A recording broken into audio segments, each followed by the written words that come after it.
নমস্কার, কেমন আছেন সবাই? বেঙ্গলি ফুড ব্লগস চ্যানেলে আপনাদের সবাইকে স্বাগত জানাই। আজকে চলে এসেছি আবারও একটা নতুন রেসিপি নিয়ে। আজকে রেসিপি কই মাছের ঝাল রান্না। তো কিভাবে কই মাছের ঝাল রান্না বানাতে হয় তার রেসিপি আজ আমি তোমাদের কাছে শেয়ার করব। তো চলো বেশি দেরি না করে ভিডিওটি শুরু করা যাক। ভিডিওটি প্রথম থেকে শেষ পর্যন্ত দেখার অনুরোধ রইল। তো দেখো, কই মাছের ঝাল রান্না বানানোর জন্য এখানে আমি সাইজ করে কই মাছগুলো কেটে নিয়েছি। দেখো, আমি কিন্তু এই রকম সাইজের কই মাছ নিয়েছি। তোমরা চাইলে এর থেকে ছোট বা বড় যে কোনো সাইজের কিন্তু নিতে পারো। সেই মাছগুলোকে খুব ভালো করে এবারে ম্যারিনেট করে নেব। ম্যারিনেট করে নেওয়ার জন্য খুব বেশি কিছু লাগছে না। পরিমাণ মতো লবণ,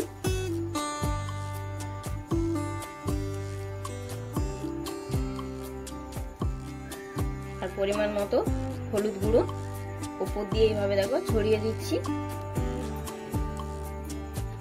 আর একটু সময় নিয়ে হাত দিয়ে এইভাবে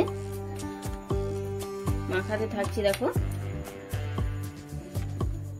মাখানোর সময় একটু চেষ্টা করবে এইরকম একটা একটা করে মাছগুলো মাখানো, তাতে করে কিন্তু মাছগুলোর ভেতরে লবণ আর হলুদরা খুব সুন্দরভাবে ঢুকে যায়। দেখো, একটু সময় নিয়ে আমি খুব সুন্দর করে মাখিয়ে নিয়েছি। মাখানোর কাজ প্রায় কমপ্লিট। দেখো, মাছে খুব সুন্দরভাবে লবণ হলুদরা আমি মাখিয়ে নিয়েছি। তো চলো এবার মাছটা আমি 5 থেকে 7 মিনিট রেস্টে রেখে দিচ্ছি। তো দেখো, কই মাছের ঝাল রান্না বানানোর জন্য যে যে মশলার প্রয়োজন সেগুলো কিন্তু আমি আগে থেকেই বেটে নিয়েছি। এখানে লঙ্কা বেটে রেখেছি, এখানে রসুন বেটে রেখেছি, এটা জিরে বাটা, এটা আদা বাটা, আর এখানে পেঁয়াজ বেটে রেখেছি। এখানে দেখো একটা টমেটো খুব ভালো করে কেটে ধুয়ে পরিষ্কার করে রেখেছি। আর এখানে একটা আলু আমি খুব ভালো করে ঝুরি ঝুরি করে আলু ভাজার মতন কেটে রেখেছি। দেখো, আলুগুলো কিন্তু খুব মোটা করিনি আর খুব সরুও করিনি, মিডিয়াম করে কেটেছি। তো চলো এবারে গ্যাসে আমি কড়াই বসিয়ে দিচ্ছি। তো দেখো, গ্যাসে আমি আগে থেকেই কিন্তু একটি ননস্টিকের কড়াই বসিয়ে দিয়েছি। কড়াইটা কিন্তু হালকা গরম হয়ে গেছে। এবারে আমি পরিমাণ মতো সাদা তেল দিয়ে দিচ্ছি। যেহেতু মাছ ভাজবো তাই তেলের পরিমাণটা একটু বেশি দিতে হবে।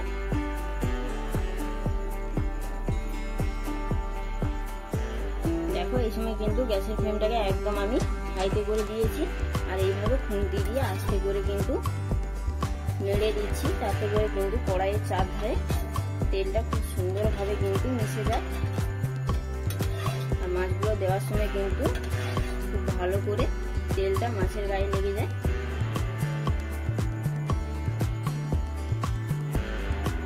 যেহেতু মাছ ভাজবো তাই তেলটাকে কিন্তু খুব ভালো করে গরম করতে হবে, না হলে কিন্তু মাছগুলো নিচে লেগে যেতে পারে।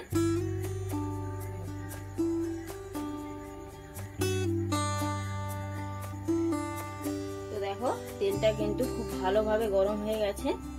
এবার আমি মাছগুলো দিয়ে দেব।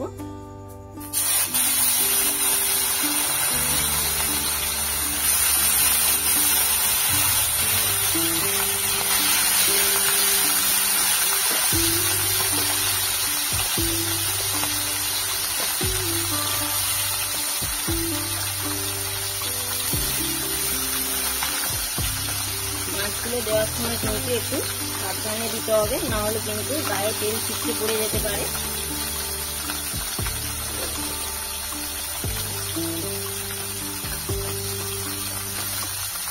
কড়াইতে একটু অল্প পরিমাণ মাছ দেওয়ার চেষ্টা করবে, না হলে কিন্তু এরকম খুন্তি দিয়ে উল্টানোর সময় অনেকটাই কিন্তু অসুবিধা হবে।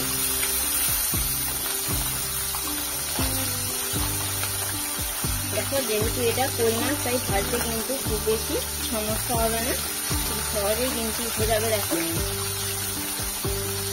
আর যেহেতু কই মাছের ঝাল রান্না বানাবো তাই এই মাছটাই কিন্তু একটু কড়া করে ভেজে নেব। আমি কিন্তু 2 পাশ থেকেই কড়া করে ভাজবো। আর এই সময় কিন্তু গ্যাসের ফ্লেমটাকে একদম লোতে করে রাখতে হবে, নাহলে কিন্তু মাছগুলো উপর থেকে পুড়ে যাবে, তখন কিন্তু ভেতরে ভাজা হবে না আর খেতেও কিন্তু তখন ভালো লাগবে না। দেখো এইরকম কিন্তু খুন্তি দিয়ে আমি উল্টে পাল্টে খুব সুন্দর করে লাল লাল করে ভেজে নিচ্ছি।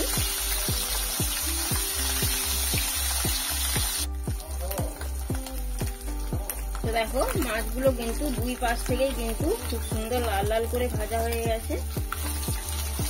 তোমরা দেখতেই পাচ্ছ কত সুন্দর ভাজা হয়ে গেছে। এবারে আমি এইরকম একটা ছান্তার সাহায্যে, তো দেখো আমি এইরকম একটা ছান্তার সাহায্যে এই মাছগুলো আমি তুলে নেব।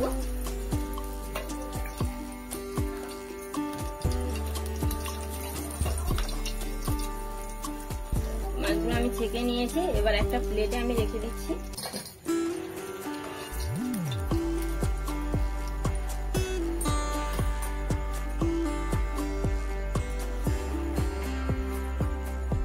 ঠিক একই রকম প্রসেসে আমি আর বাকি মাছগুলোও কিন্তু ভেজে নেব। তো দেখো গ্যাসটাকে আমি একদম হাইতে করে দিয়েছি, আর বাকি মাছগুলো আমি এইভাবে দিয়ে দিচ্ছি।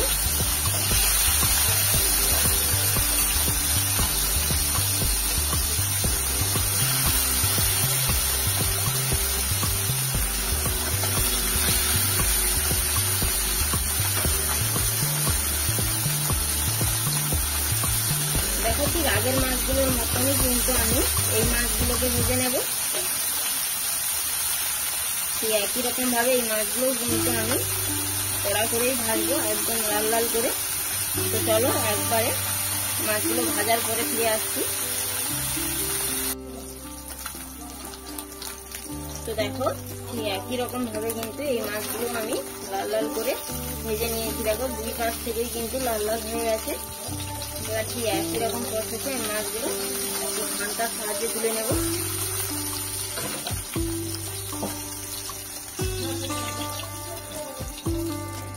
দেখো আমি এই প্লেটে রেখে দিচ্ছি, যে প্লেটে আগের মাছগুলো রেখেছি।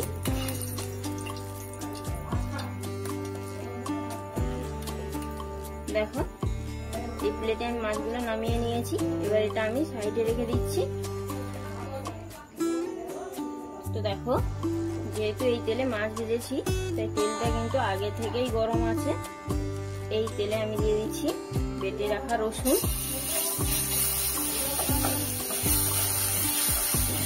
রসুনটাকে কিন্তু 15 থেকে 20 সেকেন্ডের মতন ভালো করে ভেজে নিতে হবে, নাহলে কিন্তু এর কাঁচা গন্ধ থেকে যাবে, তখন এটা কিন্তু খেতে একদমই ভালো লাগবে না। এই সময় কিন্তু গ্যাসের ফ্লেমটাকে অবশ্যই একদম লোতে করে রাখতে হবে, না হলে কিন্তু রসুনটা একদম পুড়ে যাবে। দেখো খুব সুন্দর ভাবে কিন্তু রসুনটা লাল লাল করে ভাজা হয়ে গেছে। ঠিক একই রকম ভাবে এই তেলে আমি লঙ্কাটাও দিয়ে দিচ্ছি।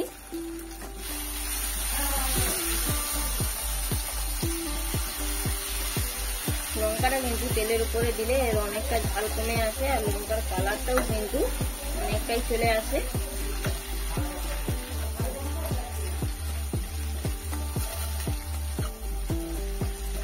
তো দেখো ঠিক একই রকম ভাবে 10 থেকে 15 সেকেন্ডের মতন আমি লঙ্কাটা ভেজে নিয়েছি। এবারে এই তেলে আমি দিয়ে দেবো বেটে রাখা পেঁয়াজ।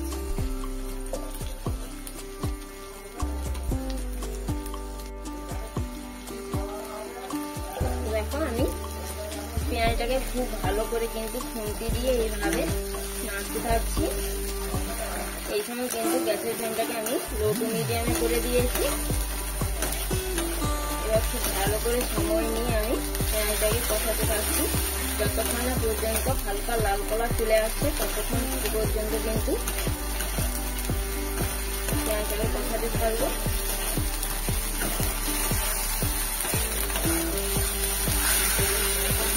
দেখো আমি কিন্তু এখানে সমস্ত কিছুটাই কিন্তু বাটা মশলা ব্যবহার করেছি, তোমরা চাইলে গুঁড়ো মশলায়ও রান্না করে খেতে পারো, কিন্তু সেই টেস্টটা এই বাটা মশলা রান্নার থেকে অনেকটাই কম হয়।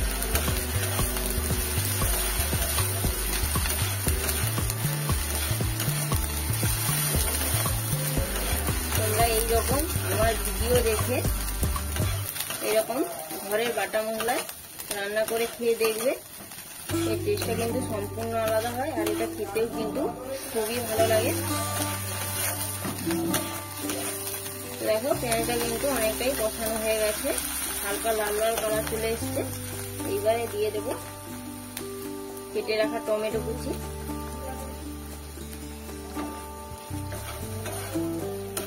দেখো টমেটোটাকে কিন্তু খুব ভালো করে একটু সময় নিয়ে আমি মশলার সাথে মিশিয়ে নিচ্ছি।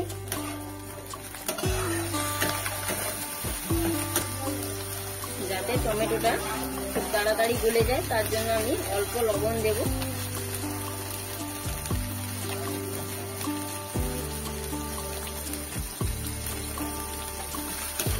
দেখো এবারে আমি সময় নিয়ে খুব ভালো করে কষিয়ে নিচ্ছি।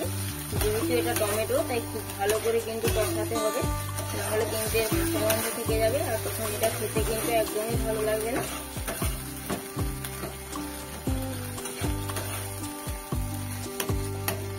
অনেকেই কিন্তু রান্নাতে টমেটো ব্যবহার করে না, সেই ক্ষেত্রে কিন্তু রান্নার টেস্টটা অনেকটাই কমে যায় আর রান্নার কালারটাও কিন্তু একদম ভালো আসে না। তো একবার এইরকম টমেটো দিয়ে রান্না করে খেয়ে দেখবে, টেস্টটা কিন্তু সম্পূর্ণ আলাদা হয় আর রান্নার কালারটাও কিন্তু একদম লাল কালার চলে আসে। না পর্যন্ত টমেটোর গা থেকে তেল একদম বেরিয়ে আসছে ততক্ষণ পর্যন্ত আমি টমেটোটাকে কষাতে থাকবো।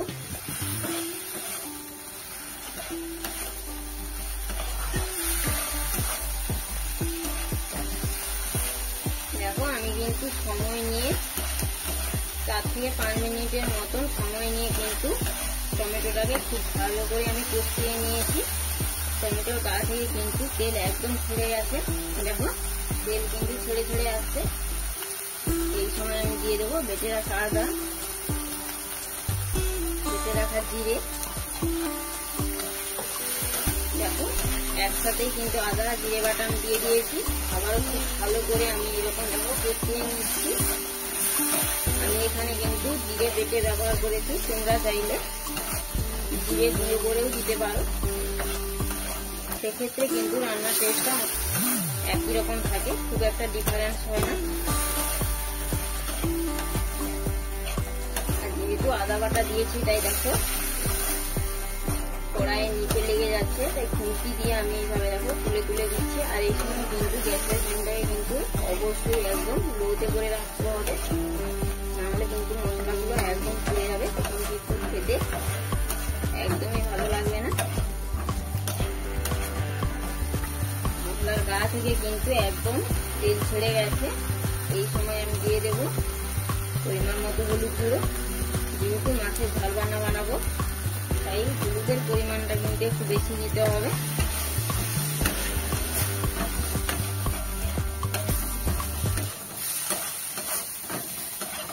তো দেখো হলুদ গুঁড়ো দেওয়ার কারণে কিন্তু সেম একই রকম ভাবে কিন্তু কড়াইয়ের নিচে লেগে যাচ্ছে। আমি কিন্তু গ্যাসের স্পিডটাকে একদম লোতে করে রেখেছি। আর এইরকম খুন্তি দিয়ে দেখো আমি কিন্তু মশলাটাকে খুব ভালো করে কষাতে থাকছি।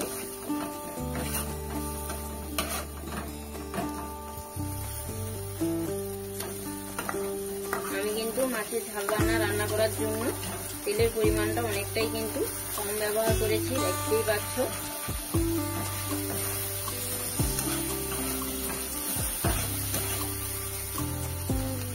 তো দেখো মশলাটা কিন্তু একদম কষানো কমপ্লিট।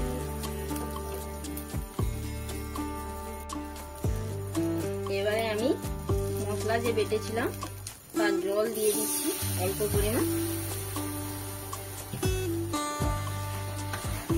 এবারে খুব ভালো করে দেখো আমি এইভাবে মিশিয়ে নিচ্ছি।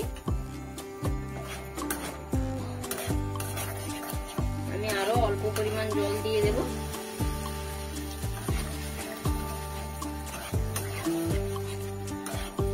গ্যাসের স্পিডটাকে আমি একদম হাইতে করে দিয়েছি। আর খুব ভালো করে দেখো আমি মশলাটাকে কিন্তু এইভাবে নাড়তে থাকছি, তাতে করে কিন্তু নিচে লেগে থাকা মশলাগুলো খুব সুন্দরভাবে উঠে যাচ্ছে। মশলাগুলো কিন্তু আর পুড়ে যাওয়ার সম্ভাবনা থাকছে না। দেখো 1 থেকে 1.5 মিনিটের মতন আমি মশলাটাকে ফুটিয়ে নেব, তাতে করে কিন্তু মশলার থেকে তেলটা একদম আলাদা হয়ে যাবে। দেখো খুব সুন্দরভাবে কিন্তু মশলাটা ফুটে উঠতে শুরু করেছে। দেখো মশলার গা থেকে কিন্তু তেল অনেকটাই আলাদা হয়ে গেছে। এই পর্যায়ে আমি কেটে রাখা আলুগুলো দিয়ে দিচ্ছি। খুব ভালো করে এইভাবে দেখো নাড়তে থাকছি। যেহেতু আমি আলু আগে থেকে ভেজে রাখিনি বা সিদ্ধ করে রাখিনি, তার জন্য কিন্তু একটু বেশি সময় নিয়ে কিন্তু মশলার সাথে আলুগুলো কষাতে হবে।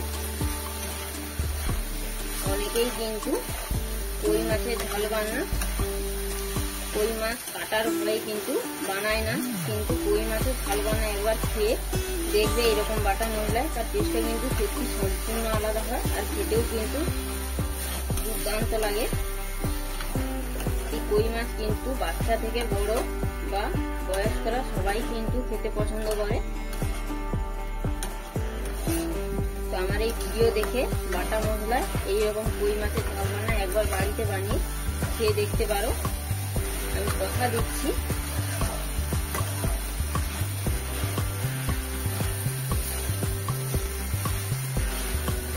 রান্নাটা কিন্তু সবারই পছন্দ হবে।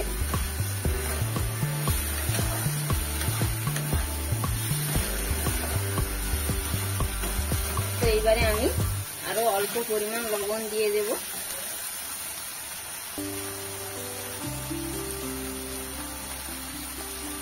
তোমরা লবণটা যে যার স্বাদ বুঝে ব্যবহার করবে।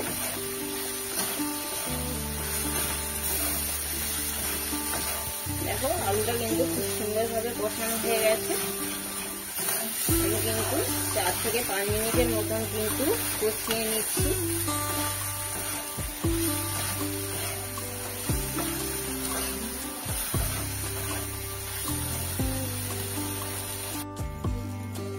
তো দেখো মশলার সাথে আলুগুলো কিন্তু খুব ভালো করে কষানো হয়ে গেছে। এবার আমি মশলা যে বেটে রেখেছিলাম সেই জলটা দিয়ে দিচ্ছি। দিয়ে এইভাবে দেখো নাড়তে থাকছি। আরো কিন্তু অনেকটাই জল লাগবে, যেহেতু আলু সেদ্ধ হবে।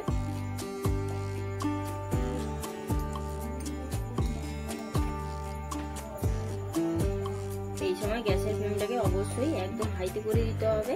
আর এইরকম দেখো আমি পরিমাণ মতো জল দিয়ে দিচ্ছি। আর জল দেওয়ার সময় অবশ্যই কিন্তু এইভাবে খুন্তি দিয়ে নাড়তে থাকবে, তাহলে কিন্তু জলের পরিমাণটা খুব সহজেই কিন্তু বুঝে যাবে। তো খুব বেশি আমি জল ব্যবহার করছি না, আর খুব বেশি জল ব্যবহার করলেও কিন্তু রান্নার টেস্টটা একদমই খারাপ আসবে, আর রান্নার কালারটাও কিন্তু আসবে না। তো দেখো আমি মিডিয়াম জল ব্যবহার করেছি। তো জলটা ফুটে উঠলেই কিন্তু আমি মাছগুলো দিয়ে দেবো। তো দেখো জলটা কিন্তু অল্প অল্প ফুটে উঠতে শুরু করেছে। তো দেখো জলটা কিন্তু খুব সুন্দরভাবে ফুটে উঠতে শুরু করেছে। এইবারে আমি ভেজে রাখা মাছগুলো দিয়ে দিচ্ছি। আর খুন্তি দিয়ে দেখো এইভাবে আমি নেড়ে দিচ্ছি। আমি কিন্তু খুব বেশি রসা রাখবো না, আমি কিন্তু খুব বেশি জুস রাখবো না, তো মাখা মাখা করবো। তো চলো এবার ঢাকনা দিয়ে আমি 4 থেকে 5 মিনিটের মতন ফুটিয়ে নেব।